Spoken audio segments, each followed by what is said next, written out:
Lamine ইয়ামালের মতো footballer ৫০ বছরে একবারই জন্মায়, এমনটাই মনে করেন inter Milan coach Simeone Inzaghi. Champions league সেমিফাইনালে তার পারফরমেন্সে মুগ্ধ ফুটবল বিশ্ব। মাত্র ১৭ বছর বয়সে বার্সেলোনার হয়ে শততম ম্যাচ খেলে প্রশংসায় ভাসছেন এই বিস্ময় বালক।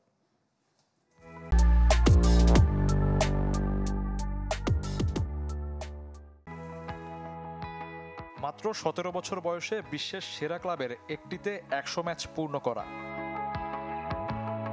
অবিশ্বাস্য প্রতিভা, স্কিল আর তার প্রমাণ করে এগিয়ে চলা লামিন ইয়ামালের আরও একটি ল্যান্ডমার্ক। বার্সেলোনাও প্রজন্মের সেরা ফুটবলারকে স্বীকৃতি দিয়েছে ১০০ লেখা জার্সি তুলে দিয়ে। আর ম্যাচটা ইন্টার মিলানের বিপক্ষে চ্যাম্পিয়ন্স লিগ সেমিফাইনাল। কাতালানরা ঘরের মাঠে জিততে না পারলেও ইয়ামাল মুগ্ধ করেছেন অবিশ্বাস্য গোলে। প্রতিপক্ষ কোচ হয়েও যে মুগ্ধতা ছড়িয়েছে ইন্টার মিলান কোচের কণ্ঠে। ইয়ামালের মতো খেলোয়াড় ৫০ বছরে একবারই জন্মায়।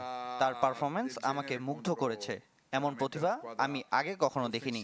প্রথমবার এমনটা দেখলাম, আমাদের বড় সমস্যায় ফেলেছিল। ১০০ ম্যাচের পরিসংখ্যানে মেসি রোনালদোকে টপকে গেছেন ইয়ামাল। বয়সের হিসাবে তো বটেই, গোল আর অ্যাসিস্টের দিক থেকেও। এই বয়সে মেসির ছিল ১ আর রোনালদোর ৫ গোল, ইয়ামাল করেছেন ২২টি। বার্সা কোচ হ্যান্সি ফ্লিকের কণ্ঠ ইনঝাগির সুর। তার চোখে জিনিয়াস ফুটবলার ইয়ামাল। আমার কাছে মনে হয় সে স্পেশাল। আমি আগেও বলেছি সে জিনিয়াস।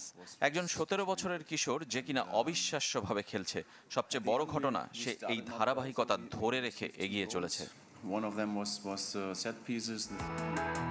আর্লিং হল্যান্ডকেও বাধ্য করেছেন সামাজিক যোগাযোগ মাধ্যমে পোস্ট দিতে, যেখানে নরওয়েজিয়ান তারকা বলেছেন ছেলেটি অবিশ্বাস্য, অসাধারণ। ১৭তেই যার এমন কীর্তি, পরিপক্ক হলে না জানি কত কিছু নিজের নামের পাশে যোগ হবে। SK Shaon, channel 24।